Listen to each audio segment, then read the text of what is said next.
झारखंड में वैसे तो हमेशा से ही अवैध घुसपैठ का जो मुद्दा है वो चलता रहा है और चुनाव में उठता रहा है, लेकिन इस बीच बीजेपी की ओर से जो बड़े आरोप लगाए जा रहे हैं, देखना ये होगा कि जेएमएम इस मुद्दे को लेकर के अपनी ओर से क्या जवाब देती है। इस बीच बड़ी खबर क्या है? बड़ी खबर ये कि गृह मंत्री अमित शाह ने भी बंगाल में अवैध घुसपैठ का मुद्दा उठाया था, साथ ही केंद्र सरकार की ओर से इस पर बड़ी कार्रवाई करने का दावा भी किया था। क्या कुछ कहा गया था उनकी ओर से, सुनवाते हैं आपको।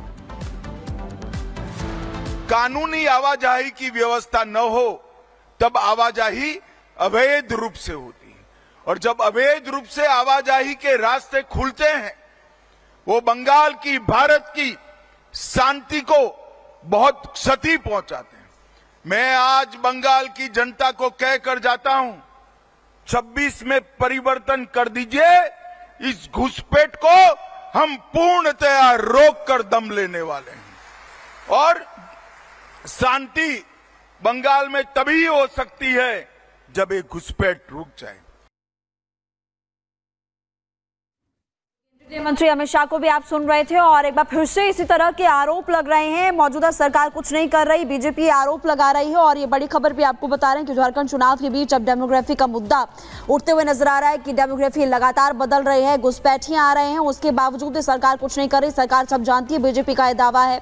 झारखंड में डेमोग्राफी बदलने की साजिश रची जा रही है। राज्य सरकार ने बांग्लादेशी घुसपैठी की बात कबूली भी और आदिवासी इलाकों में जनसंख्या बदल गई। आदिवासी कहां पर जाएंगे? अब इससे पहले आप बीजेपी नेता को सुन रहे थे और जतिन इस वक्त हमारे साथ जुड़े हुए हैं। जतिन, ये बड़ा आरोप है यहाँ पर बीजेपी मौजूदा सरकार कांग्रेस पार्टी पर भी खड़े कर रही है, लेकिन राहुल गांधी बार बार आदिवासियों की बात करते हैं, लेकिन सवाल ये है कि जब झारखंड की बात आती है तो फिलहाल कांग्रेस पार्टी कुछ नहीं कह रही है।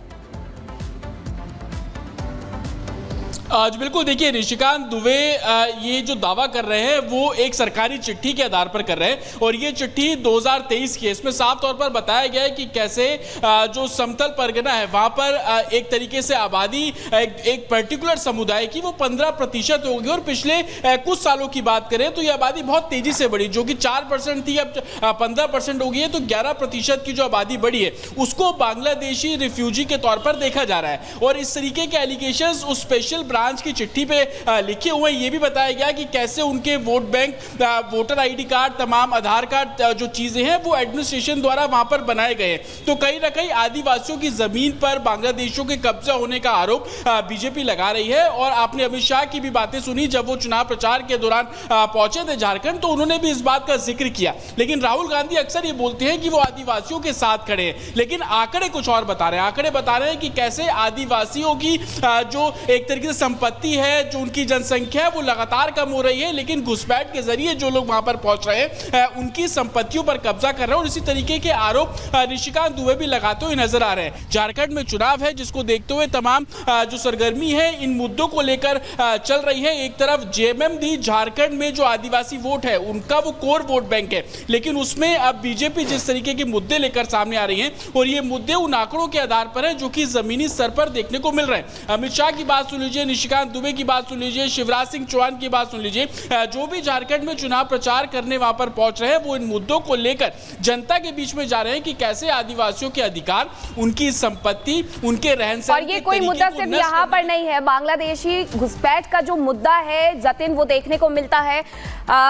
हम बात करें अगर पश्चिम बंगाल की, हम बात करें असम की, असम को लेकर के सुप्रीम कोर्ट की तरफ से सेक को लेकर के फैसला भी सुनाया गया था जो घुसपैठ हो रही है बांग्लादेशियों की। बहुत शुक्रिया आपका तमाम जानकारी के लिए। खबरों में आगे बढ़ेंगे, आपको दिखाते हैं 2 मिनट में।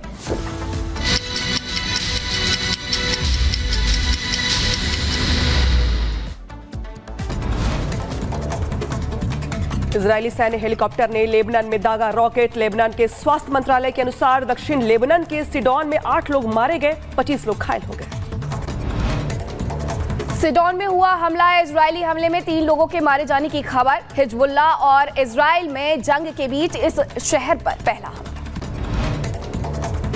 लेबनान में हिजबुल्लाह के आतंकी ठिकाने पर आईडीएफ का हमला। धमाके में हिजबुल्लाह का ठिकाना ध्वस्त हुआ, तस्वीरें सामने आई। लेबनान में हिजबुल्लाह का एक और कमांडर मारा गया। आईडीएफ के हमले में हिजबुल्लाह कमांडर अहमद जाफर ढेर हुआ। वडोदरा में पीएम मोदी ने किया टाटा एयरवेज कॉम्प्लेक्स का उद्घाटन। पीएम मोदी ने रतन टाटा को श्रद्धांजलि दी। देश में अगले साल से शुरू होगी जनगणना। सूत्रों के हवाले से बड़ी खबर, साल 2025 से 2026 तक चलेगी जनगणना। जम्मू कश्मीर के अखनूर में सेना की गाड़ी पर आतंकियों ने चलाई गोलियां। इलाके में सेना का सर्च ऑपरेशन जारी। हमले में 3 आतंकियों के होने की आशंका, अलर्ट मोड पर सेना, आतंकवादियों के नए समूह के घुसपैठ की संभावना। जम्मू कश्मीर के अखनूर में आतंकवादियों और सुरक्षा बलों के बीच मुठभेड़, सेना की गाड़ी पर फायरिंग करने के बाद एनकाउंटर जारी। आतंक के खिलाफ सुरक्षा बलों को मिली बड़ी कामयाबी, उत्तरी कश्मीर के हंदवाड़ा से लश्कर आतंकी गिरफ्तार, एक पिस्टल समेत कई संवेदनशील सामान बरामद किया गया। दिल्ली में हवा की गुणवत्ता हुई बेहद खराब, 300 पार पहुंचा AQI, आनंद विहार में AQI 358, मुंडका में 367 दर्ज हुआ। दिल्ली में बढ़ते प्रदूषण की वजह से यमुना पर पड़ा असर, नदी के पानी में नजर आया झाग, ड्रोन तस्वीरें सामने आई।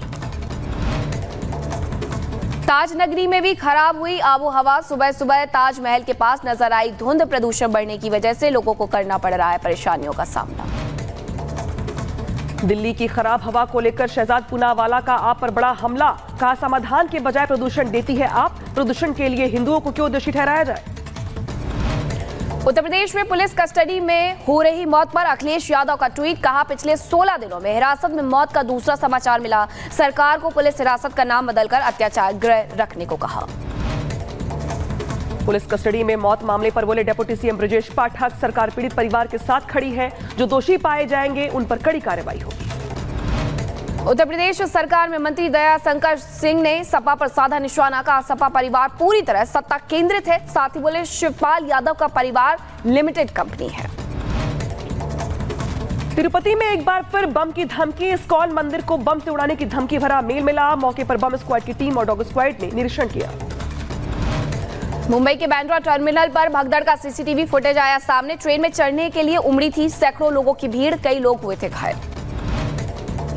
उधर यूपी के अलीगढ़ में एक मंदिर परिसर में मांस मिलने से मचा हड़कंप, सूचना के बाद मौके पर पहुंची पुलिस की टीम मामले की जांच कर रही है। गाजियाबाद में पुलिस और बदमाशों के बीच हुई मुठभेड़, बदमाश ने पुलिस पर चलाई थी गोलियां, जवाबी कार्रवाई में घायल हुआ बदमाश, पुलिस ने गिरफ्तार कर अस्पताल में कराया भर्ती। उधर ग्रेटर नोएडा में पुलिस और बदमाशों के बीच मुठभेड़ हो गई, बदमाश के पैर में गोली लगने से घायल, पुलिस ने हिरासत में लेकर अस्पताल में भर्ती करवाया। गाजियाबाद में पुलिस ने किया बदमाश का एनकाउंटर, मुठभेड़ के बाद बदमाश गिरफ्तार हुआ, पुलिस ने हथियार और चोरी का सामान बरामद किया। दिल्ली के जामिया नगर इलाके में पुलिसकर्मी पर हमला हुआ, बाइक पर सवार 2 लोगों ने एसएचओ को पीटा, जांच के बाद आरोपियों को गिरफ्तार किया गया। उत्तर प्रदेश के मैनपुरी में पुलिस और बदमाशों के बीच हुई मुठभेड़, गोलीबारी के दौरान वांछित आरोपी को किया गया गिरफ्तार। ग्रेटर नोएडा में खनन माफिया के खिलाफ कार्रवाई, मामले में एक युवक को किया गया गिरफ्तार, युवक के कब्जे से पोपलेन मशीन को भी जब्त किया गया। उत्तर प्रदेश के रायबरेली में तेज रफ्तार बाइक ने शख्स को मारी टक्कर, मौके पर हुई मौत, मृतक के परिवार का रो रो कर हुआ बुरा हाल। उधर बहराइच में तेज रफ्तार का कहर दिखाई दिया, बेकाबू ट्रक ने कार को मारी टक्कर, कार में टक्कर मारने के बाद दुकान में जा घुसा ट्रक, हादसे में बाल बाल बचे लोग, ट्रक ड्राइवर मौके से फरार हो गया। बहराइच में बिजली के खंभे में शॉर्ट सर्किट से लगी आग, लोगों में मचा हड़कंप, फायर ब्रिगेड ने आग पर काबू पाया। उधर यूपी के सीतापुर में दर्दनाक हादसा हुआ, ट्रक ने बाइक सवार बाप बेटी को रौंदा, 100 मीटर तक बाइक घसीटने से लगी आग, हादसे में दोनों की मौत। मध्य प्रदेश के रतलाम में चलती डेमू ट्रेन के इंजन में लगी आग, आग लगने के बाद यात्रियों के बीच मची अफरा तफरी, ट्रेन रुकने के बाद ग्रामीणों ने ट्यूबवेल से पाइप जोड़कर आग बुझाई।